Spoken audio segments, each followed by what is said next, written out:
Welcome to Ear Biscuits. I'm Link. And I'm Rhett. I did add a syllable. Rhett, you wanted to stretch it out.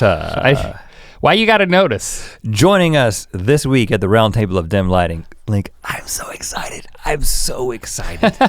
We have a bona fide, real life paleontologist. Bone digger. We did it, man. We're gonna meet a paleontologist. He's so excited. I mean, this is at your request. Yeah. And I'm excited to just be here and watch your bubble be burst. No, we haven't talked to her yet. But you know it's my dream job. It's my backup job. Have you said who she is? Dr. Emily Lindsey. She is currently stationed at the Brea Tar Pits. Local. I don't mean when I say burst your bubble, I just think your expectations of like, this is the best job on earth. Don't tell me anything. I just don't want her to bring you back down to like, excavation level. It is the best job on earth. By the end of our conversation, we don't know yet because we haven't had it. The operative question is, how are you gonna feel about it? Are you abandoning our efforts here in order to tag along with her without pay, or are you gonna just say, all right, I'm happy for you, but I realize it's not my calling anymore. It is an unknown at this point. We'll see how it pans out. We have already talked to the guest, and then we record the intro. We're mixing it up. We're recording the intro before we talk to the guest, so. I am so mixed up. We carpooled into work today, and as happens many times, we begin a conversation that then, nope, I'm not gonna tell you about that. I'll tell you about that during the podcast. Yeah. Because we keep it real for you guys. We don't like to have conversations we've already had. We don't recreate conversations. Who does that? We're moving at the speed of real conversation here. So what was the first, this is what you said. You were like, there was a lull in our convo, and then all of a sudden you threw out there, I almost got in a fight with somebody on the street. And before I could perk fully up and be like, what?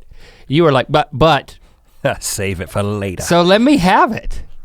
Because loyal Ear Biscuiteer, we discussed this, and we discussed how we would approach any type of road rage situation moving forward. I definitely believe that it factored in? If you were the one that this happened to, oh gosh, that you may not be sitting here with me today. Oh really? Yeah, it got that intense. What? Okay, so where was I? I was driving by myself, as I like to do. That explains why I don't remember this. And I was on the west side. Don't make it over there that often, but I am driving along, and I'm on Hollywood Boulevard for some reason. Like it was sending me. I was going to the west side, like around UCLA area, but that's highfalutin area. It was sending me not on the 405, like the 101 to the 405, but it was sending me to Hollywood Boulevard. You sound like an episode of the Californians. And then like through town, like basically if you're gonna take Hollywood. Just trust it. Yeah, I mean, I'm trusting the navigational system. But that's what they call the surface streets.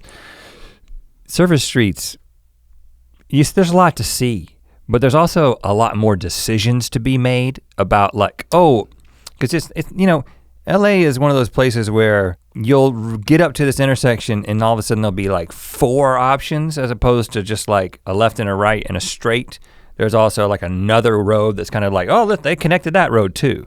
So it was that intersection like on Sunset somewhere where there's like. Are you talking about the like. No.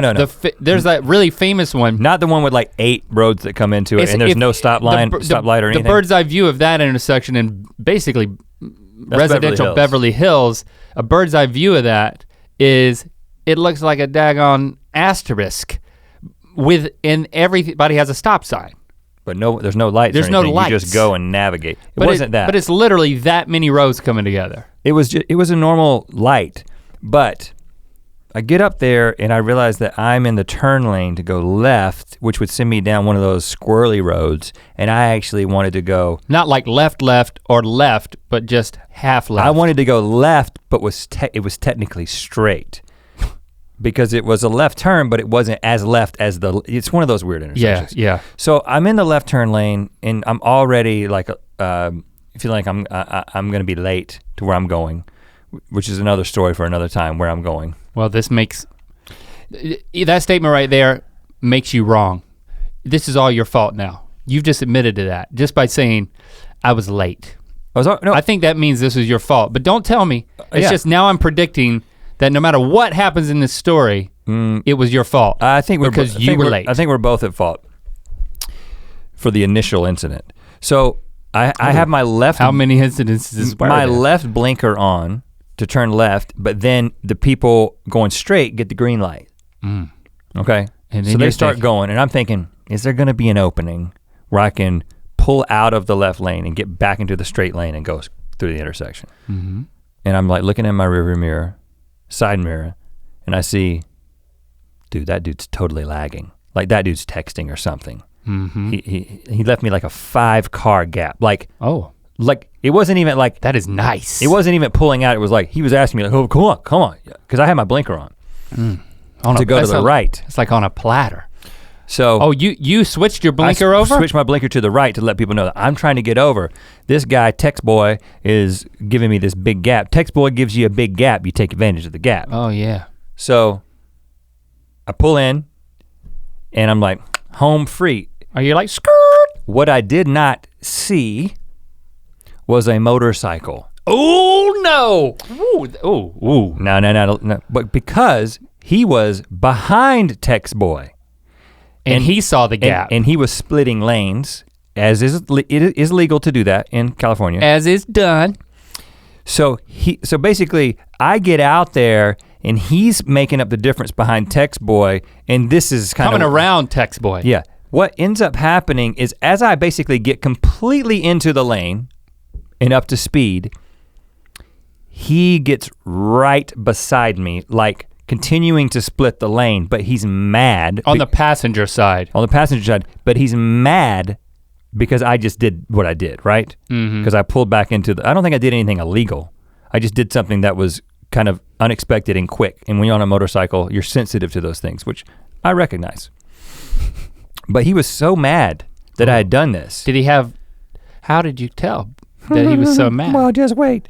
So as I'm going, he comes up next to me and is like, literally like, it felt like what he was trying to do was like trying to tap me with his leg, like with his bike, like trying to initiate contact with me to like basically say like, you did that and then you hit me, but actually I really hit you, but I'm trying to make it look like you hit me. Oh, really? You thought he was taking a fall? But I had no idea that, I mean, I didn't feel anything. He just got really close to me.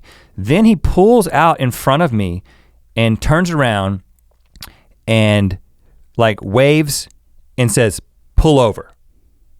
Pull over. Like this dude in like a leather jacket. What kind of bike? Like he's on like a crotch rocket, but he looked like he was like ready to race, you know?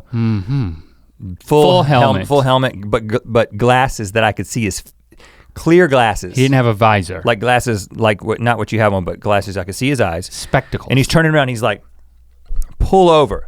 And he gets so slow, he gets down to like 1 mile an hour, and I'm stopped, and I can't go, and I'm right up on him, and all these people start honking. He's like trying to take me down and take me off of the road. Are you kidding me? Yeah, and so I'm thinking lots of things. I'm thinking, I'm a lover, not a fighter. I'm a big guy, but I probably don't actually want this to come to blows. How do I diffuse this situation? At the time, I had no idea what he was thinking. I think he was just mad and he wanted to like pull me over and tell me off. What are you thinking? So this goes on for a couple of minutes, like slowing down traffic and getting me to go pull over. And I'm just like, just continuing, I got my sunglasses on. I'm just like continuing to go like 1 mile an hour, not stopping. Gosh, this is crazy. And I'm not thinking like, oh, I'm gonna try to get around him or something like that. I didn't want to do anything rash that would suddenly like hit him, you know? So I'm giving him space. So then you giving him a gap. He Did you shake your head? No, like, no. No, then we come to a stop sign, a stoplight. Oh yeah. And at that point, I come to a stop and he comes up. He backed up? He didn't back up. I was like, I don't care, I ain't scared. So he like stops and I like pull up right beside him and I roll my window down. Yeah. Cause I was like, I'm going to engage as in a human way here. A human way. And I just, I'm so nervous right now. and so I roll down the window and I just kind of look at him. I know you lived. And he says, "You hit my leg. You hit my leg." He had an accent that I couldn't place. "You hit my leg." Well, that's irrelevant. And I'm just giving you full Okay. pictures here. And then he said, "You hit my leg when you pulled out," or something like that. And I was like, how am I gonna play this? Because I definitely did not hit his leg. If anything, he hit me, and he's trying to, it's like one of these insurance things where he's, totally left out. The whole time he got behind me, he took all these pictures of my car and my license plate, and then he got in front of me and turned around and took pictures of me. With his phone? He's got lots of pictures of me with his phone. And then when I stopped and he said that thing, "You hit my leg," he was taking a bunch of pictures. He said, "You hit my leg, I'm taking pictures. I've taken pictures, I got pictures of you." As you're talking to him? Yeah, but then I was like, what am I gonna say? Because I'm not gonna admit that I hit his leg because I didn't. You should have been like, dude, take video. Let's put this on record. But then I said, "Hey man." You're gonna like piece the pictures together to form like a stop motion animation of your defense of, Yeah. I said, "Hey man, I am really, really sorry about this." About what? Hitting his leg? Mm-hmm. I said you admitted to it. I said, "I'm really sorry that I pulled out into that lane. I didn't see you," because I was just like, what am I gonna do? Because he wasn't doing video or anything. I was like, what can I do to just get out of this situation? Yeah. And then he was like, "But you hit my leg." And then I was like, I don't think I hit your leg. I think you ran into me. But listen, you had already apologized. But I was like, but listen, for something. I'm really, really sorry that this had to happen, that this happened. But it did have to happen. And then he looked at me and he was just like, shook his head and sped off. Oh, you got him. Got him. Were you thinking about our podcast conversation for a split second at all? You were like, I can't, after lecturing the Linkster I knew I couldn't about this road rage. I can't match his level. I can't match his level. I brought it down. Did you think that at the time? No, actively. No, I just naturally knew that was how I was going to engage. You gotta give me a little credit that you learned from me. I brought it down and I came in apologizing, not admitting guilt, and apology guns blazing. And also basically calling him out and saying, I think you hit me. So I was letting him know that I had a difference of opinion about this. Was he ever yelling? Did he give you a level that you could have matched? He was very mad, but it was, he was talking aggressively. Man, I would have matched his level. I would have not, I have not learned the lesson. I felt it as you're telling the story. And I think that it would have been like, he'd been like, "Why are you yelling?" I'd be like, "I'm just matching your level." And then I would be like, "Oh, did I just say that again?" Yeah. I would have been worried about you. I would have been worried about you because I wish I was there. He seemed a little off. I wish I was there because it would have been what I needed. It's like the one time I'm not there is the time I needed to be there so that we could have tested. Like you didn't need to be tested. No, but it just proves that just like you're telling the story. I know. We don't need to prove that you're right. It proves that my theory works in action. Well, I agree with it. What I'm trying to prove is that I'm a different person based on the conversation. So I can see us right now. It's like he's up there and I'll be like, "Man, pull up beside him, roll the window." Or you'd be like, "All right, I'm gonna pull up beside him. I ain't scared. You shouldn't be scared, but don't match his level. I'm gonna roll the window down. Here's your chance, Link." Go in apologizing. Apology guns a-blazing. You disarmed him. Yeah, but I still don't know if I'm gonna get some sort of like letter from the cops. I don't know. Can you like take a picture of somebody's car and be like, "This person"? Well, if you didn't do it, they can't prove that you did it. I don't think. I have that much faith in. Oh, I have my whole story ready. Well, I'll tell you what happened. They usually have video. These motorcyclists. I didn't do anything illegal, and he came up and ran into me, and then said I ran into him. And first of all, no one ran into anybody because he didn't do. There was no contact. He may have brushed my car with his pant leg, but that's not hitting his leg. But anyway, wherever you're at, motorcycle man, I'm sorry we couldn't work things out. You've already apologized. Don't apologize again. Yeah, I didn't hit you, man. Don't grovel. You hit me, if anything. Hey guys, if you want to support entertainment, the way to do that is to go to mythical.store and get some of this merch. You gotta merch it up. We've got these Ear Biscuits jars that they just look, they're so drinkable. It's like biscuit batter. So drinkable. Biscuit batter made into a jar. We've also got brand new Good Mythical logo action. Look at that shirt. Navy t-shirt with orange, boy that's sharp. And black hoodies with the Good Mythical hoodie logo on the front and the back. Oh, double your money. Cody wants one. Yeah, look at it. He's got the old GMM honey. He's got the old GMM honey on over there. Mythical.store. Now it's time to gear up for the conversation with the doctor of bone digging. Let's have it.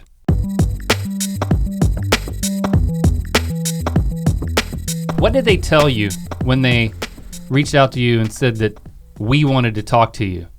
Was it like weird? Like, hey, these guys want to like question you incessantly about paleontology. No, I get it all the time. You get it every day of the week. I get it all the time. I mean, how many people, so what you're saying is that my personal interest in paleontology and my impression that it would be a dream job is just something that is just, it's not that uncommon. A lot of people have that illusion, yeah. Illusion? No, I'm just kidding. It's romanticized. I mean, you should go all the way. Give her the full context of your admiration. Just in your brain, what is this like? When I think about this is like a big moment for you. It is, because I don't think I've ever actually, besides like at a museum, had a legitimate conversation with a paleontologist. But I've spoken often about how much I want to be one. Now you tell me where I'm wrong. I just have this picture in my mind. I'm in all khaki. Okay. Okay. Okay, first things first. Short sleeve. No. No. Rolled up sleeves. Khaki shorts. Nice. Boots. Khaki socks for some reason in the picture that I'm in. And a hat. You've already said all khaki. Now you're just kind of like saying the same thing but more specifically. And my beard is as big as it can get. And it's khaki? And it has, because of the sun and the being out there for the summer, it has turned blonde and my skin has turned red.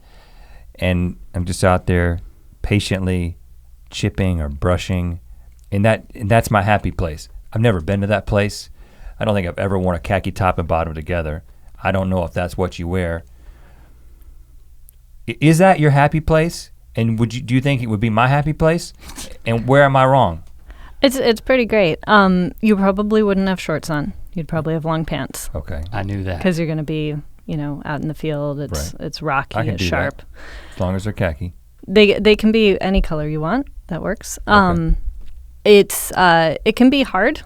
It can be boring. It takes a certain type of personality, I think, to want to sit, in the dirt all day and sort of very slowly chip away at the rock. But it can be very zen-like. I mean, I feel like people who surf kind of can get into that zone, and people who dig up fossils can kind of get into that zone. I just pictured a surfer in all khaki.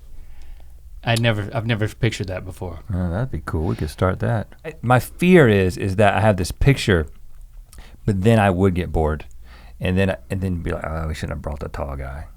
Like he thought he was gonna find a T-Rex on day one, and look at him over there talking to himself. Now he wants mumbling. a latte. Khaki guy wants a latte. He's like on his phone. You think that would happen? I don't think you'd be on your phone because you probably wouldn't have very good cell phone reception. Right, that's good. So the Zen-like part of it. Okay, so let's attach the theory to some practical reality here. Like, when's the first time you did this? When did it click into place for you? Like, how do you know that this is what you want to do? Were you a hole digger as a child? No, so I explicitly was pretty sure I didn't want to be a paleontologist for most of my educational career. I was interested in archaeology, But I sort of came to the conclusion that was maybe people were a little too messy, so I didn't want to do archaeology.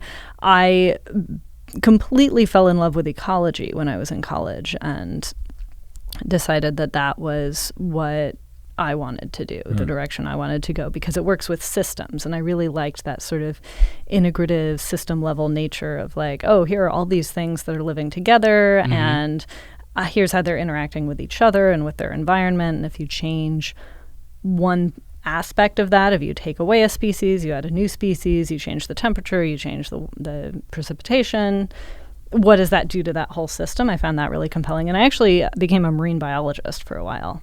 That's like everybody else's dream job. You're just like going from one dream job to the next. So that's what every kid wants to be. You're picturing like riding dolphins. No, I'm not talking about SeaWorld, man. I'm talking about like if you poll a class of first graders, ocean life. 56% of the class will want to be a marine biologist. 28% of the class will want to be a paleontologist. But none of them follow through with it except you and the other people who did, which is pretty awesome because most people don't. And then what did you end up doing as a marine biologist? She rode on dolphins. You did, didn't you? I didn't. I studied invertebrates, like squishy little things you can barely see that live underwater. But I got to scuba dive for a living for a few years, and that was great. And I got to go to Antarctica and work there, which was great. So I had some great experiences. You scuba diving in Antarctica. How thick is a wetsuit in order to be able to? It's a dry suit, man. It is a dry suit. It's a dry suit? Yeah, that's right. Look at that. I just dry suited you. I know a thing or two about scuba diving in Antarctica. He can't pronounce the continent. I can't pronounce it, but I know I've watched Discovery Channel a few times. Well, how cold do you get in your dry suit? So full disclosure, I actually wasn't scuba diving in Antarctica. I scuba dove in New England. But I did get to work in Antarctica off of a boat. You're going in and getting like a picture of the way things are at the time that you're there. You may not necessarily know exactly what you're contributing, but you're bringing this data back that then someone is like running it against this over this 30-year period and being like, well, this is they're finding this many whatchamacallits in this area, and that's how it's changing. Pretty much, yeah. And this is what they're eating, and this is how fast they're growing, and how many babies they're having, and all of those different things. And so, I was there for this small time slice of this much larger picture. And then somebody's like, well, the birth rate of whatchamacallits has gone down with every degree that the earth has heated up. Things like, I could do this, man. You just throw in, you put something instead of whatchamacallits, and right? It's that easy. I'm staying out of this.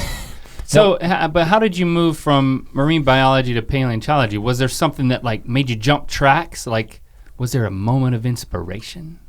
Yeah, there were a couple of moments. One was I sort of became a little bit disenchanted with marine biology, not as a discipline, but I felt like the type of research I was doing was a little bit narrower than what I wanted. It was, there's nothing wrong with it. It was really important research, but I have a lot of interests. I'm a really sort of integrative person, and I wanted something a little bit broader.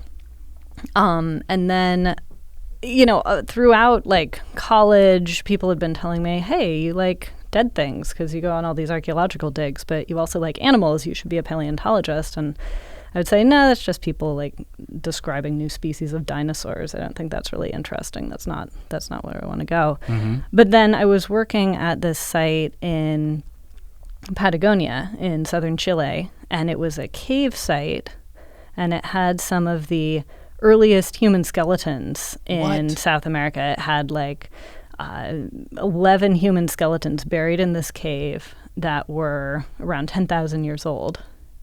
And we also had bones of extinct giant mammals in the cave. The coolest one being one of my favorites, the giant sloth. So there were all these giant sloth bones in the cave, and there's this question of, were the humans at this cave site at the same time the megafauna were living there? These big extinct animals. They were eating giant sloths. Maybe that was one of the questions, and also it's this. Were you there when they discovered it, or did you show up? I showed up later. Which is still exciting, just to see that. I mean, some of the oldest humans in South America, you said? Some of the earliest skeletons in that region, yeah. Because people didn't get down there to that part of the world until like 10,000 years ago or so? Actually, some of the earliest sites we have in the Americas are in South America, the oldest one being about 14,500, but we don't have skeletons there. We just have sort of evidence that people were living there. Right. But there's been this like debate in paleontology and archaeology for more than half a century now of why don't we have any of these cool big animals around anymore? So, if you think about like the African savanna, right? Like, what do you think of? You think of the giraffes, and you think of elephants and rhinos. Khaki. You think of the zoo. Right. So what most people don't realize is that until about between 10 and 50,000 years ago, pretty much every continent on Earth looked like Africa. Right? So for 50 million years, there have been a lot of big animals on all the continents on Earth. So not that it all looked like savannas, but that it all had big animals crawling around. Can I throw out a layman's theory, and then you tell me if I'm right or wrong? You bet. So the reason that those animals are still in Africa is because they co-evolved with the people there.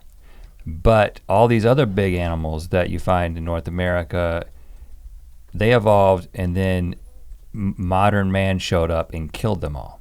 That is one of the theories. Good job. Yeah. Let's just dry suit. Let's just pipe down a little bit. Dry suit boys back. I'll keep doing that. If I have an idea, I'll throw it out. Yeah, no, that's good. That's one of the ideas. Are you on the same page? She's not going to hire you for this. Is not a job interview. You don't know, man. The internet is a fickle freaking place. Oh, well, I mean, if this ends with you like tail between legs, following her into the digs, then so be it. I'm not threatened. Tail in between my khaki legs. Yeah. Okay, but what's the other idea? So there were two things happening at that time, right? So one of them, you're absolutely right, humans were spreading out across the world, evolved in Africa, and then, somewhere around 60,000 years ago, maybe a bit earlier, started heading out of Africa into Eurasia, and then down to Australia, and eventually over to the Americas. And you do see on a lot of these continents those extinctions often coinciding with the arrival of humans on those continents. Right. And on major islands too. So like Madagascar, until about 3,000 years ago, had giant lemurs on it, and then humans show up and they all go extinct. Why we gotta just kill big stuff? It's like the big sloth, like 20 feet tall, wasn't it like that big? There were some that big, yeah.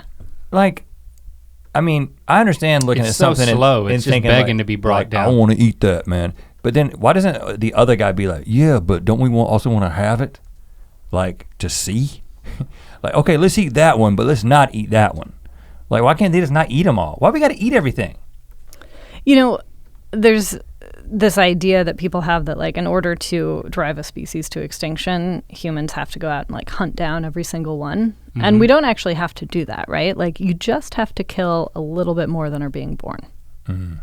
Right. And then they just die off. And then they just die off. It doesn't take that long. Right. So these people they weren't thinking about ecology at the time. That was not an area of thought. Probably not. Until pretty recently. But to bring it back to this cave, which really sparked your paleontology shift.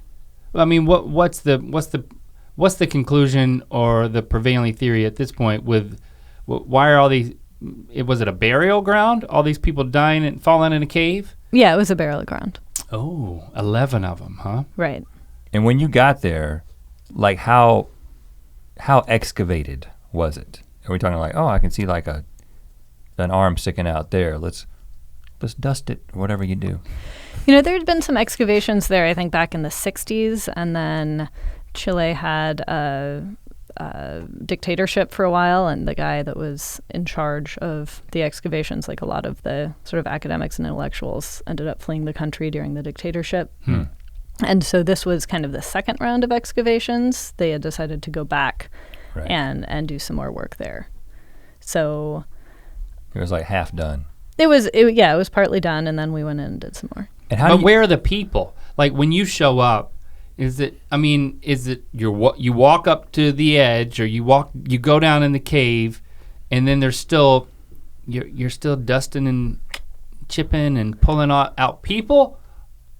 Because that seems pretty exciting. Yeah, and occasionally we'd find, new skeletons. But this is, because they're underground. I mean, they died, 8,000-10,000 years ago. And so it's been, dust blowing into the cave and dirt washing into the cave over thousands of years. How intact? A couple feet underground. How intact are the skeletons? They were pretty complete. Complete? Yeah.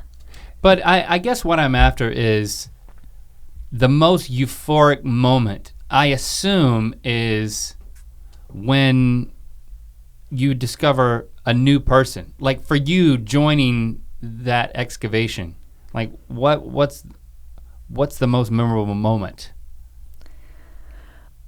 Well, so for me, I think, everybody come over here. I don't know is it like a party? I don't know what it's like. It's very exciting.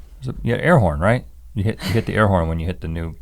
There were only like 8 of us, so we didn't really need. Well, I'm going to bring an air horn. I'm sorry. But I'm going to draw a lot of attention to myself when I find something new, because I feel like I want to make a big moment out of it. Okay. I'll think of other options. Maybe they do make a big moment. That's my question. Well, so for me, we got to this because you were wondering when my aha moment was, and that cave was really my aha moment, was sort of realizing that you could ask these ecology-style questions that I liked in ecosystems that didn't exist anymore. And so give me an example of that question. Well, so this question, like how did humans and these big animals and the environment they were living in interact, and what does that tell us about why there aren't that many big animals around in North or South America anymore, and what might be happening today when we have a lot more big animals being kind of threatened with extinction? Because the other factor, we talked about sort of this hypothesis of humans coming and kind of killing off the animals because they were big and tasty and slow. Right. But the other thing that was happening at that time was climate change. So we were coming out of the last ice age, and the world was getting warmer. It was the last major episode of global warming. You had these sort of open, drier savanna ecosystems being encroached on by forests, which may not have been as hospitable to some of these animals that were there.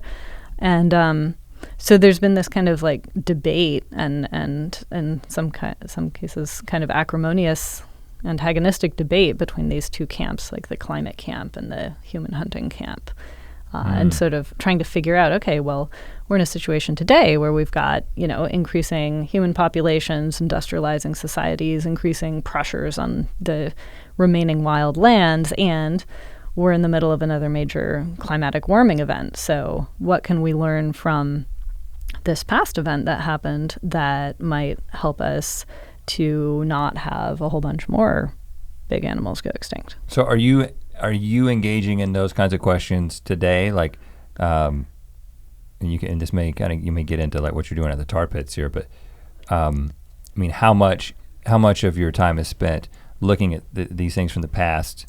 Are you always making that connection to the present day? Is that just a personal thing, or is that like, no, that's actually part of your discipline, is making these connections to today's situation?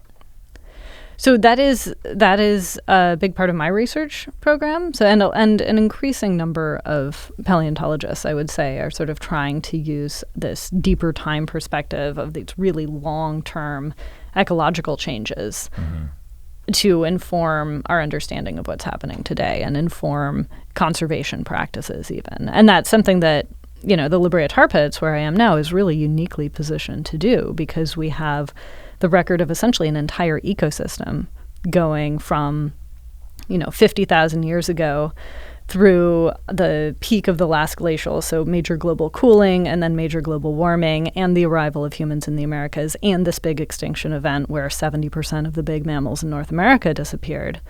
Right. And we've both been to the tar pits and took the tour. I don't know if we took the tour together. No. I've been a couple of times though. But kind of explain just the dynamics of why it's such a good spot and why there are so many animals and so many intact fossils there. Well, and first of all, just for just the passing experience. It's like, okay, I'm just gonna visit for just a few minutes. You don't even have to go inside. And you're like, whoa, there's, the thing that shocked me at first was like, these aren't like ancient tar pits that like now there's no evidence of that I could see with the naked eye. It's like, no, there's a pond out there that's like got tar, like black asphalt bubbling up out of it. Yeah. There's also some fake woolly mammoths in it. Oh, yeah. Which is really cool. They'll catch you the first time you go. Yeah, I was like, real? Hey guys. Nope. Air fake. horn. There's a mammoth emerging right now. But it's basically asphalt coming up out of the depths to this day that animals were falling into and dying so that you could dig them up later and analyze them. Yeah, pretty much. So that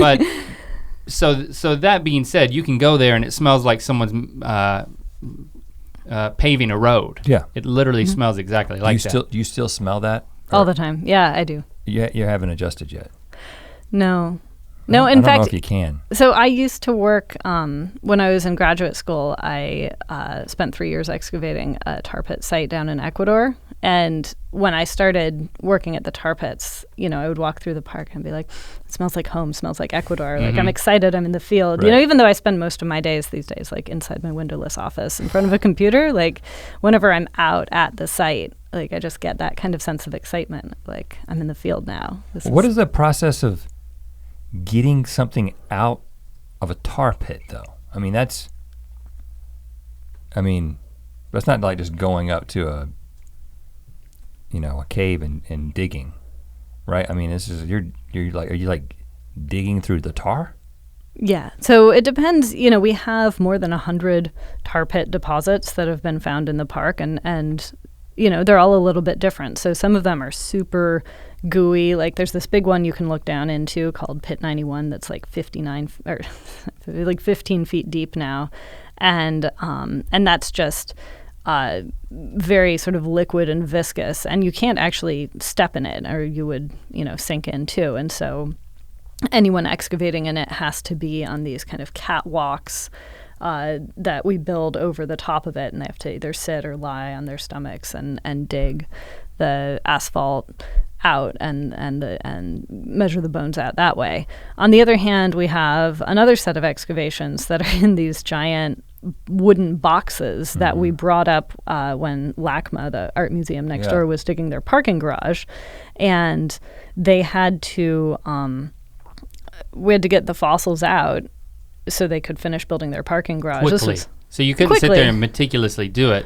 Right, so they took it out in huge cubes, right? Right, so they were found 10 years ago. We're less than halfway done with the fossils, so you can imagine how annoyed LACMA would be if we were if we were down there ourselves doing it. So we hired a tree boxing company, and they brought them up in these big wooden boxes, just like if you were transplanting like a big oak tree or a big palm tree.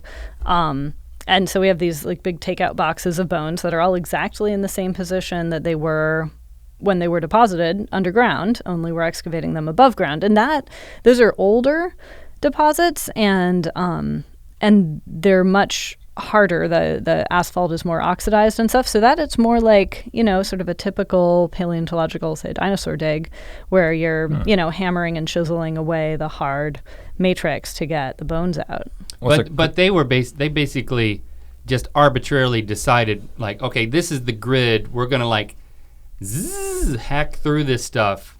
Or how did they know where to cut? Because it's basically like cubes, so that you're not cutting half of a major find and cutting it in half or something. So they'd come down on it. They were digging, and you'd come down on it either from the side or the top, and then you'd sort of feel around and figure out where the extent of the deposit was, like how far did the bone deposit go, and then add some extra buffer zone around that, and that's where you build your box. Oh, and then they take that, and then the dirt all around that's not a deposit, they just excavated normally, but then we found another thing, let's box this thing up. Yeah. So you get fully intact deposits. That's crazy. Now, what's the craziest thing that's been found in the box? I don't know that we found anything particularly crazy. or unexpected in the box. So people have been excavating the Brea Tar Pits for more than 100 years. Same. Like another mammoth, another saber-toothed tiger, another what?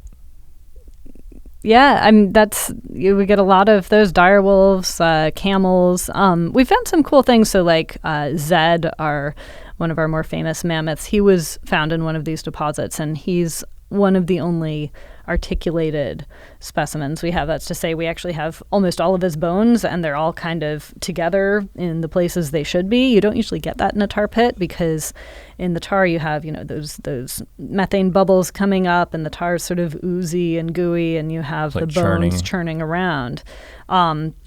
Zed wasn't like that. Zed died and was washed into a stream. And then later, the asphalt came up and preserved his bones. So you've actually got him sort of laid out pretty nice. So that's a cool one that we're able to, really identify, this is all one animal, and we can ask questions about that animal and how he lived and how he died and what he ate and the environment he lived in that you can't when you just have, one piece of bone or one element. And what about getting DNA from these fossils? Like,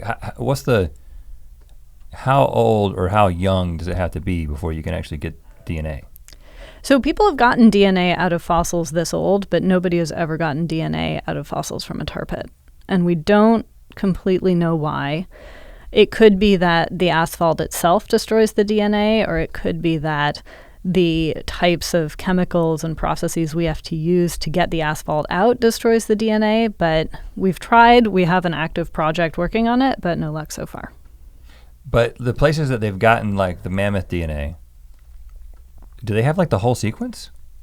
No, I don't think anybody has the whole sequence, but a lot of the mammoth DNA is coming out not of bones per se, but out of actual flesh of mammoths that have been preserved Frozen. in the Arctic that are now thawing out.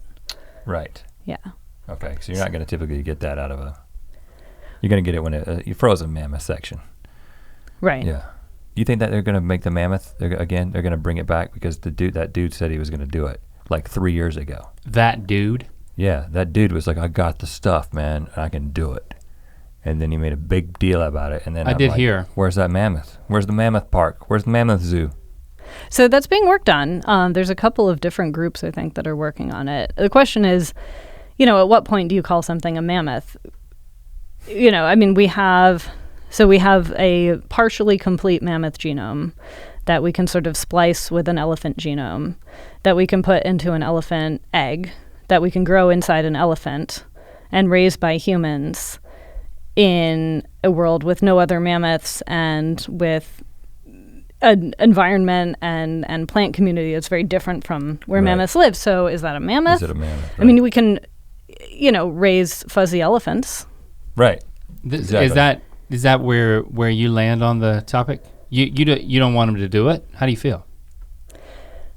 Of course there's like this gee whiz factor, right? Like all of us that go into this field, that don't sort of grow out of it when we're 4, right? Like we're in it partly because of that inspiration and sort of cool factor of like wanting to be transported back to this other time. So that's super compelling. Mm-hmm. And from a scientific standpoint, there are certainly things to be learned. The justification that most people cite for wanting to bring back a mammoth is that it's going to serve some sort of ecological function. Like, there used to be mammoths, humans went and ate them all, and so now there are no more mammoths in the Arctic, and the Arctic has lost all these important biological functions. And so that's problematic on a couple of levels. First of all, it's not really a mammoth. Second of all, even if you bring back the mammoths, what about like all those other things that aren't living there anymore? And how about the fact that we're not in the Ice Age anymore?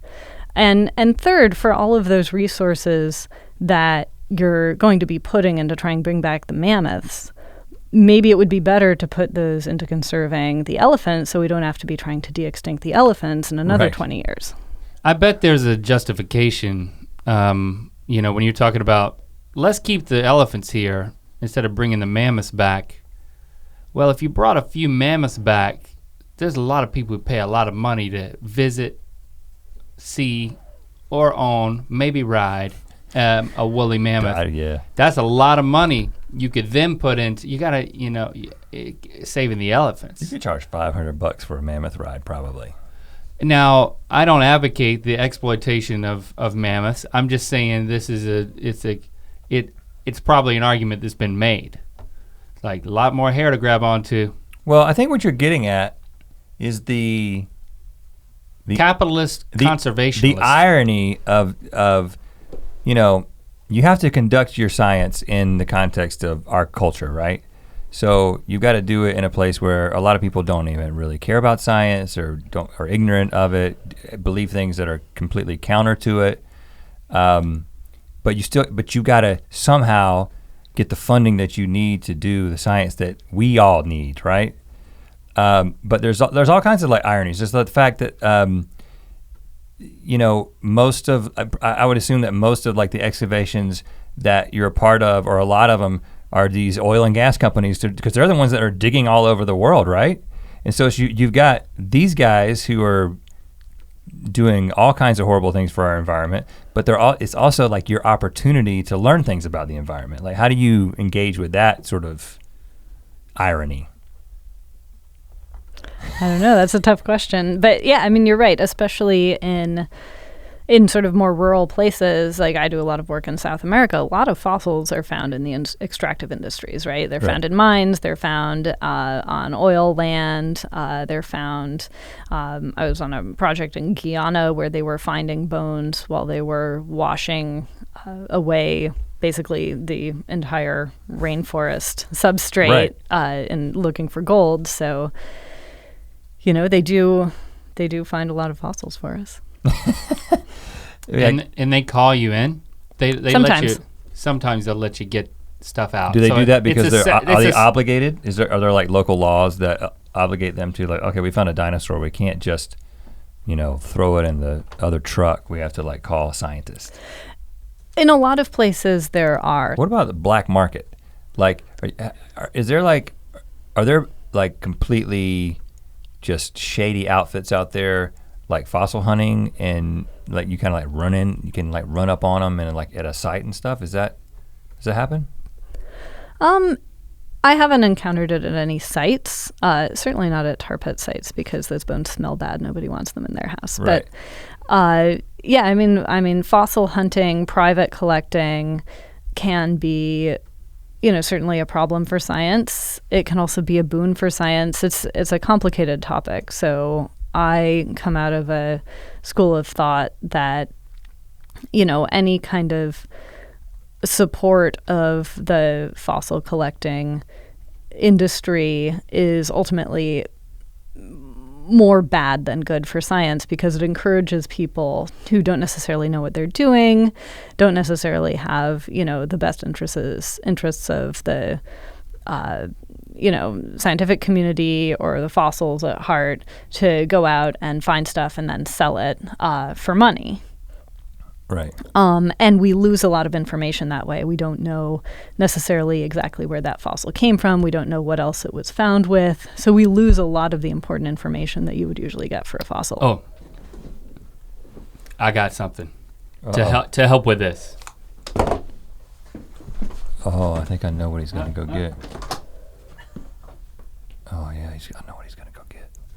Well, there's a couple of choices. There's a few things that he might get.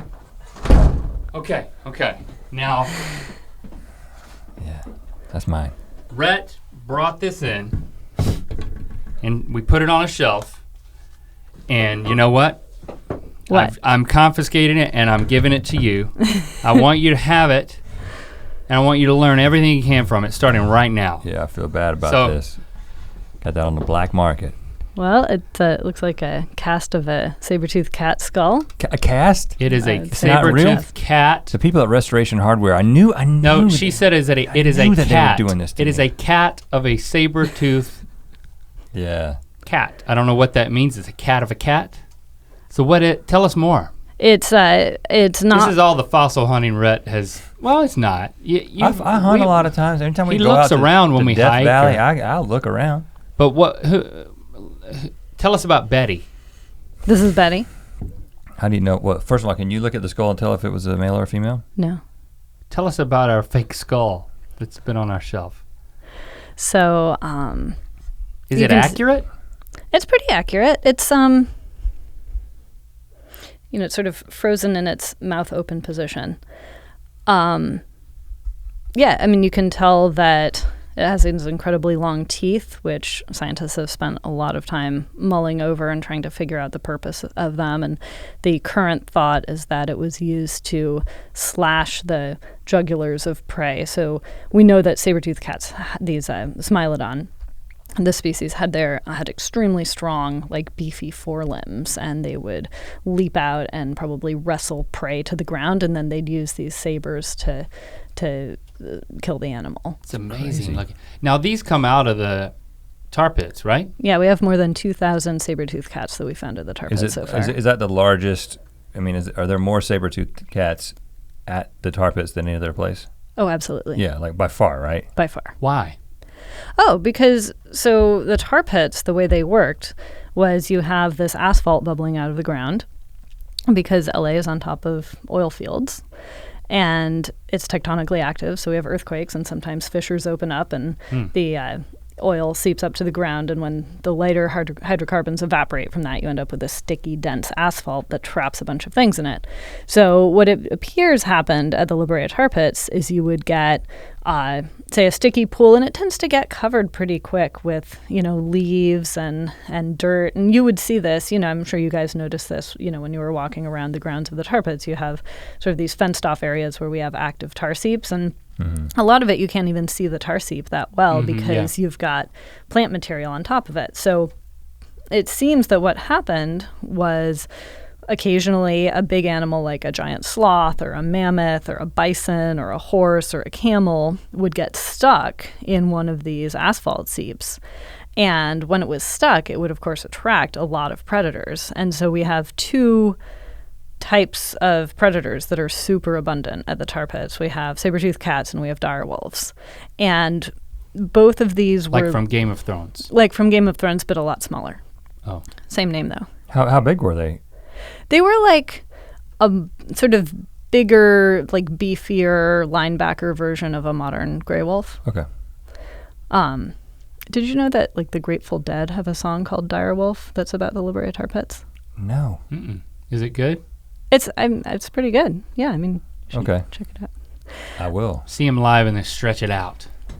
Could be 30 minutes live. Yeah, definitely. You just can't get off of it. So once you get caught in that tar pit, you can't get out of it. You just gotta noodle your way.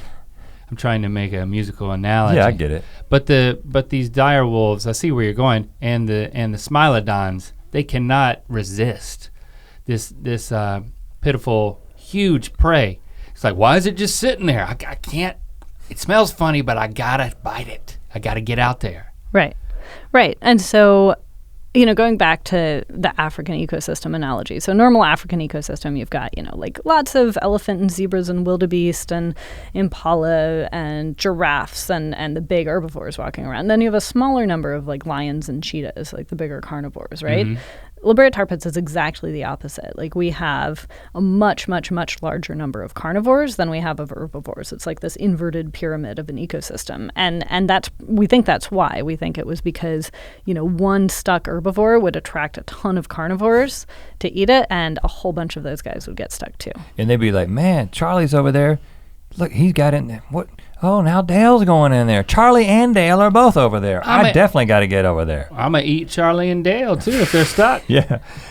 And next thing you know, there's so many analogies. It's like you need to take your kids to the tar pits and be like... And leave them. And be like, this is what, when one of your friends does something questionable, it's like getting stuck in a tar pit. And if next thing you know, you go over and find out about that, you're stuck in the tar pit of life and you're gonna die, and we're gonna find you years from now and put you on display in a museum. Son, don't do drugs. Excellent. Yeah. Is there like the evolution of the saber-tooth? I mean, I guess the saber-tooth got bigger over time, so can you see that? Like if you go deep into the pit, you see like, oh, you got like really old. You got some normal non-saber-toothed cats. Well, we do. We have all kinds of different cats, but the tar pits, they only go back like 50,000 years, so you're not going to see major... You're seeing like a snapshot. Evolutionary change in that, but the saber-tooth morphology itself evolved a bunch of times, and we actually have two different kinds of saber-tooth cats in the tar pits. The main one is this one, Smilodon fatalis, or sometimes called Smilodon californicus. It's Californicus. Sounds like a Red Hot Chili Peppers album name. But, Smilodon Californicus. But there's another one called Homotherium that's sometimes referred to as the scimitar cat that had different shaped sabers. But there's also, there's been other saber-tooth cats, saber-tooth other animals. There were saber-tooth salmon, like back in the Miocene up in Oregon. Saber-tooth salmon. Whoa. It's crazy, right? Probably still eat it. It's crazy. I would have thought that and the way only that the males had it or something, and it was some sort of like, mating thing. But they both males and females have it. Both males and females have it. Yeah, and then in addition to those two saber-tooth cats in the tar pits, we've got the American lion, which is the biggest cat that's ever lived. There were these two lions, one in Europe and one in America, and they were like the biggest cats. They're just enormous. And we've got a species of jaguar, subspecies of jaguar that's now extinct in North America. And then last but not least, we've got the mountain lion. That's the only one that's still made around. It. Yeah. And how public facing is your job? Are you talking to people coming in there? Like, are you in your office most of the time doing research, or like, how often are you interacting with just the public coming to experience the tar pits? It's on different occasions. So I mean, I do public talks and things like that, and I sometimes drive to Burbank to do podcast interviews, things like that. Yeah. But occasionally, when I go out to the excavations to look at the site and talk to the excavators and stuff, people are always coming by and asking questions, and I love that part of my job where I get to just sort of, talk to people kind of informally in that way too. And we do tours, and we had a summer camp recently that we ran at the tar pits, and I talked to the summer campers, and that was fun. So there's a lot of kind of it's a very diverse job. It's a lot. Right. So something I'm curious about, and as you deal with the public, there's an interesting dynamic in America where you've got a very large percentage of people, I don't know, half or whatever, that don't even believe that evolution happened. Right? Or when you say, oh, these tar pits go back 50,000 years, and they're like, well, 50,000 years ago, there wasn't anything. Mm-hmm. Like, what is it's such a crazy thing that we know so much about all the stuff that is happening, you're finding new information all the time, but there's a lot of people who just don't buy it. So what is your interaction with that? Like when you're interacting with the public, do you deal with that kind of thing? Do you run into that?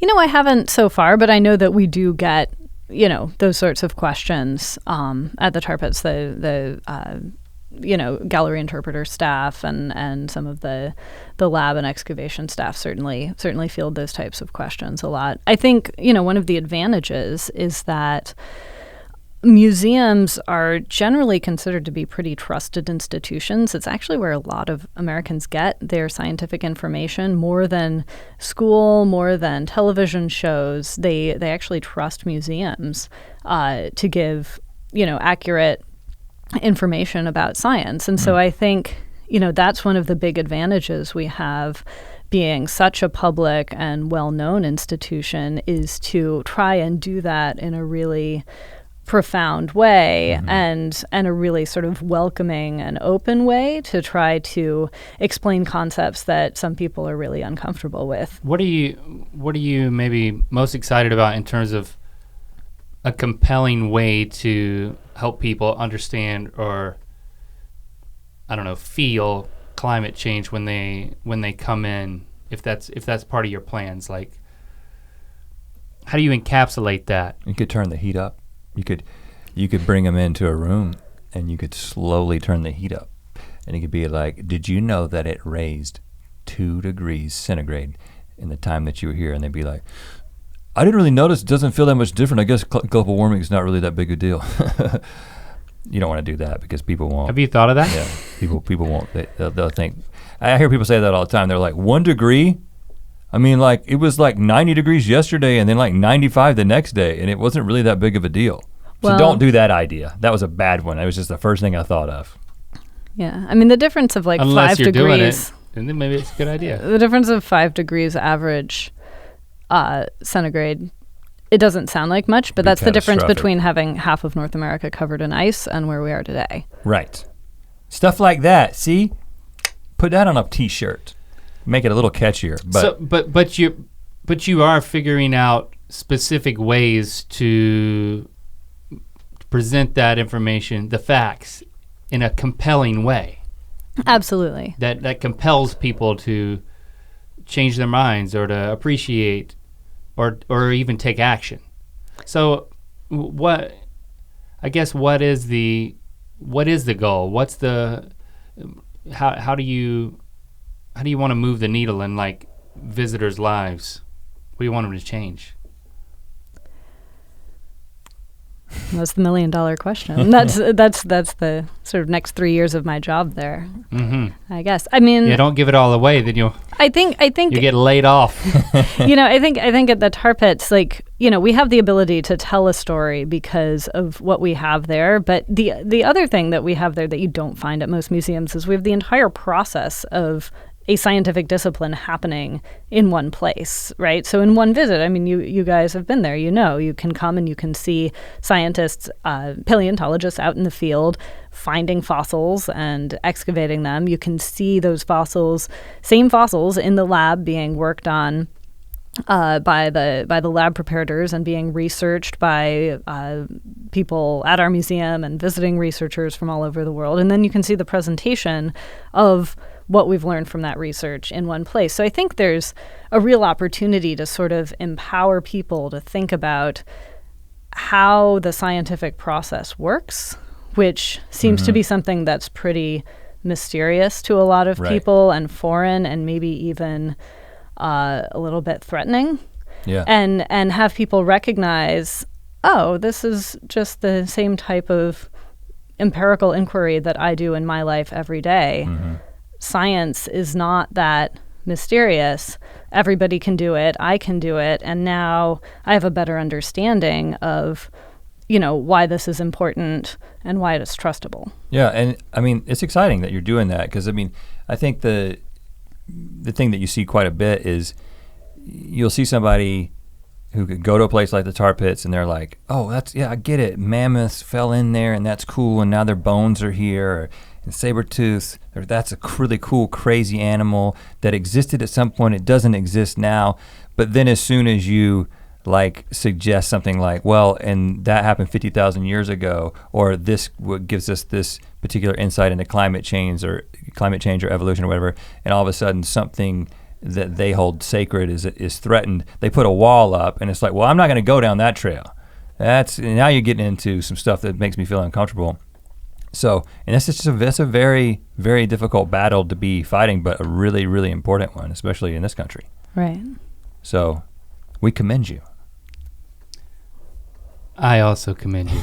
Well, I said I'm part of the we. I said we, man. And I'm excited, as we go back and visit, to see your work over the next few years as you could, it was so exciting to see people at work, things happening, people wrestling with evidence and then presenting it. It was very cool.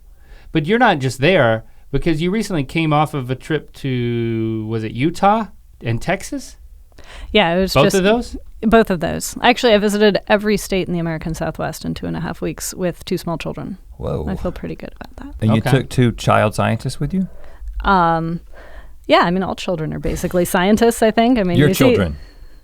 Your children too. You see someone you didn't take his children. You took his children? But you took your children. I think if you see a child that throws a spoon off a table and wants to see if it happens every single time they do it, that's scientific. Okay. Got it. Right?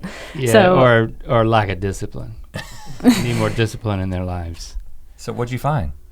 Well, so the trip to Utah was part of a natural history museum trip. It wasn't my research. It was my first dinosaur excavation. It was really fun. It was a sauropod site. So sauropods are the biggest dinosaurs, like what we used to call brontosaurus back when I was a kid. And so they had, huge leg bones and vertebral columns, like the spines going. The tail of that thing. We were just in the Natural History Museum in New York a couple weeks ago, and they had to like revise the sauropod skeleton based on like the posture of it, 2009 findings or whatever. And one of the things they did was extend the tail, and the thing it's comical how long it is. It like gets to a point where it definitely is like, this would be a really long tail and you'd be like totally okay. And then it like goes another like 30 feet, and to the point where it's just these little teeny vertebrae just in a line like toothpicks just right next to each other. And like, why'd you have to be so long, man? God, we get it. You got a long tail. You helped dig one of these up? Yeah, I worked at that site. It was really fun. Wow, was the head out yet? We had a couple of skull fragments, and it wasn't just sauropods. We actually had a jawbone from something, some sort of meat eater. So it might have been like an Allosaurus or something. We're not sure. Where is this? Is it like in the middle of nowhere, Utah, in like a state park, or is it like beside a gas station? Are people moseying out of their hotel rooms underdressed? No. La Brea Tar Pits is one of the only places I think where you're like right in the middle of a major urban area. No, this is it was a little bit middle of nowhere-ish. It was a couple hours south of Moab. Beautiful country, like big sky, crazy red rock formations, mesas, like really, really gorgeous area to be. Really hot. You got to take a helicopter in there, or no. You're like? No, it was. We were able to drive in with a Hardy pickup truck. And like, what are your kids thinking about this when they're seeing you brush around? So I wish my 4-year-old was a little bit more excited about dinosaurs like most of his peers. I think I kind of spoiled it for him because by giving him sort of overly accurate scientific information from the beginning, because I asked him, when we were going, I was like, are you excited to go, dig up dinosaurs? You know what dinosaurs were? And he looked at me and said, yeah, they were birds. Which is true, right? Which is true. So, or rather birds are dinosaurs. Yeah.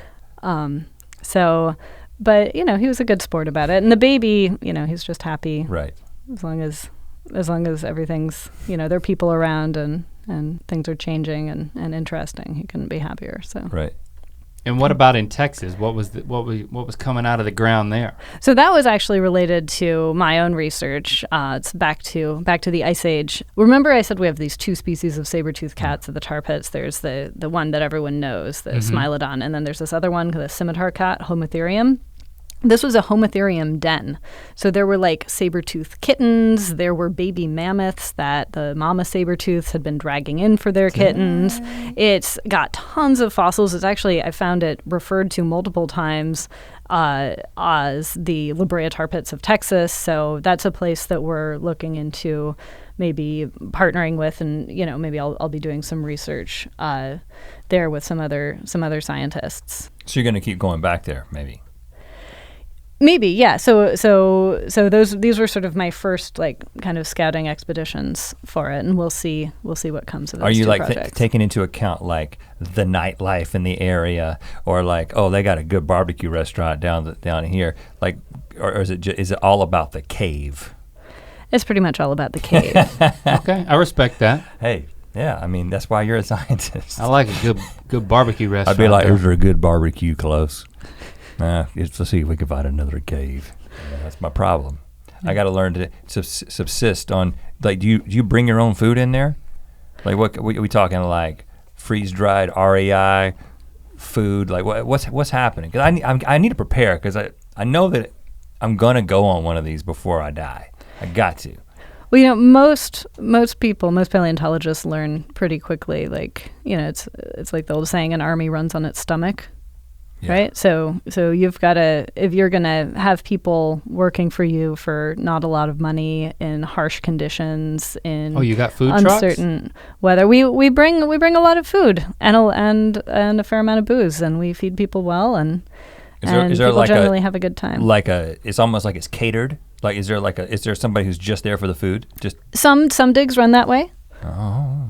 Maybe you might want to look into, might be one of the boxes you want to check. That's how you could get in on it. I want my dig to be catered. No, the only way you're going to get in on it is to be the caterer. Well, I have to be able to cook really well. I could bring a bunch of packaged You could food. be the snack guy. Snack guy, yeah. I'll be the snack guy coming around, tall guy, all khakis, coming around with granola. He definitely looks like he wants to be on the dig, but he's just bringing me Doritos right now. That's the only way you're getting in. You got to get a foot in the door, man. Tail between his legs, delivering Doritos. I didn't know that the thing that was gonna burst your bubble was not having a barbecue restaurant nearby. I thought it was gonna be just the sheer needs are. All the hours of just brushing and chipping away meticulously. I think that's it. It's just like, I would want to be the guy that found something, but I understand that like most of the time you go into a place, you're just, a lot of stuff is already found and you're kind of just like getting more of it out. Well, yeah, I mean, so there's two types of paleo projects, right? One is basically prospecting, where you're somewhere where you know you should find fossils because the rocks are the right age because people found fossils nearby, and so you're looking for a new site. Okay. And then other ones are people have found a site and you know there's stuff there, but you don't know how far it goes, you don't know everything you're gonna find. Maybe you need more of those specimens to kind of figure out what was going on at the site or learn more about those animals. And so those are the sites that I generally work at. And I mean, the tar pits being the quintessential one, right? Like people have been excavating there for more than a century. The gift that keeps on and giving. We're still digging every day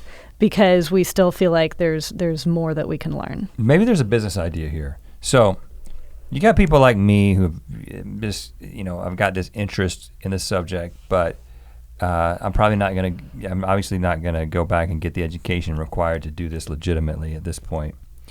But I really want to experience the feeling of finding something. So Easter egg hunt, think about how that works, right? You got these Easter eggs, you place them all over the backyard and kids find them, and you can hide them a little more, make it a little more difficult to find for the older kids or whatever. Mm-hmm. What if you go to one of these prospecting sites and then you find the thing that confirms that this is the site, and then you cover it back up and then you call me. You sell tickets. And you give me, and you're like, listen, the T-Rex is like over there, warmer. Yeah, I mean, give me a map. Colder. Give me a map.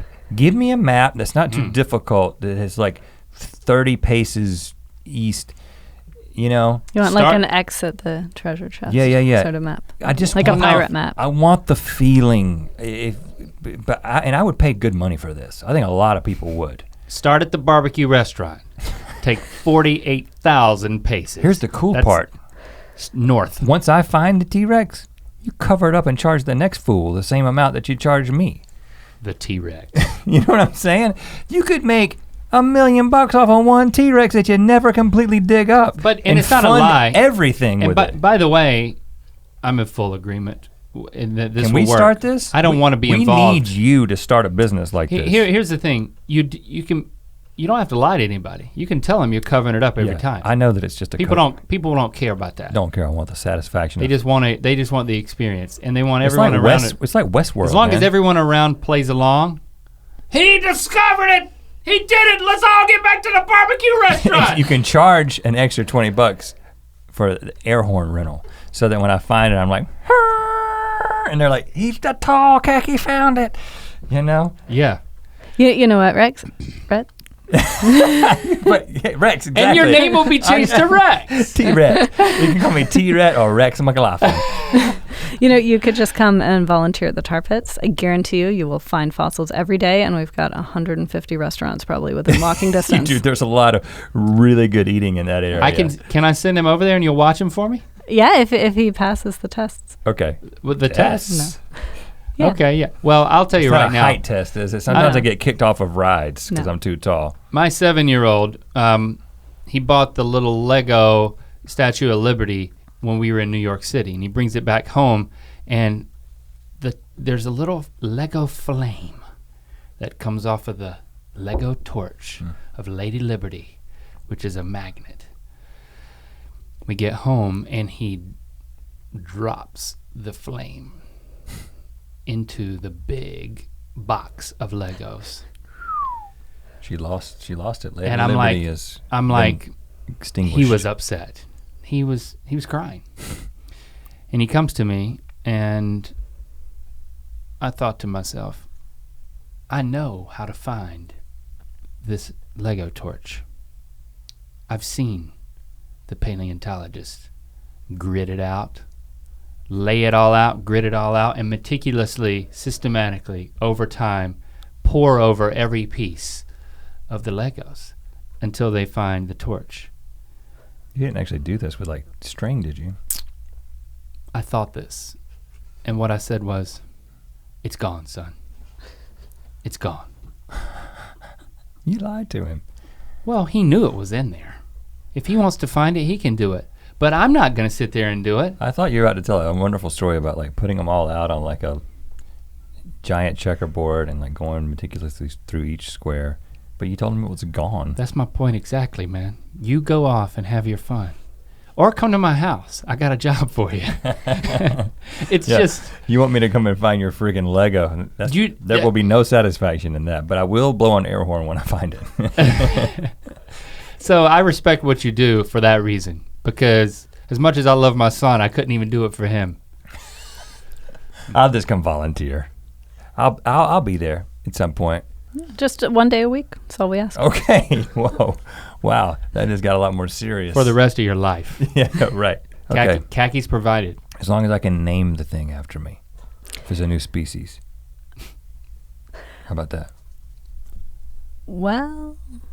Just give it to him straight. You know, so we do, if you work in the fossil lab, and you prepare a skull, which can take like months of effort, even years potentially. You prepare an entire skull, we let you name the skull. Ooh, oh, just that skull. We let you name like whatever animal was associated with that skull. So we've got, Fluffy, we've got Zed, we've got little Timmy. Okay. We've got, all kinds of individuals.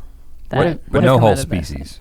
That's difficult. So we're sort of, again, once you've been working at the same site for 120 years, like you're not super likely to find new species. Right. Except now we're starting to look at some of the smaller animals that we find at the tar pit. So things like, the rodents and the rabbits and the lizards and stuff. So it's possible that in there we could find name a rat. A new species. The rat. You should name it something like totally profane so no one feels comfortable saying it. Just to test their limits. Okay, I'll do some thinking on that. Well, Emily, thanks so much for coming and talking to us. I still feel like this is something I want to do. You did it. You haven't ruined it. You haven't bursted my bubble. Bursted. You've just inflated it a little bit. Well, it was a pleasure being here. I enjoyed talking to you guys. Yeah, that's success, man. Yeah. All right, run along. Thanks for. Not you. Yeah, you're telling me to leave. Run along to the tar pits. Okay. I'll be back. We'll be happy to have you.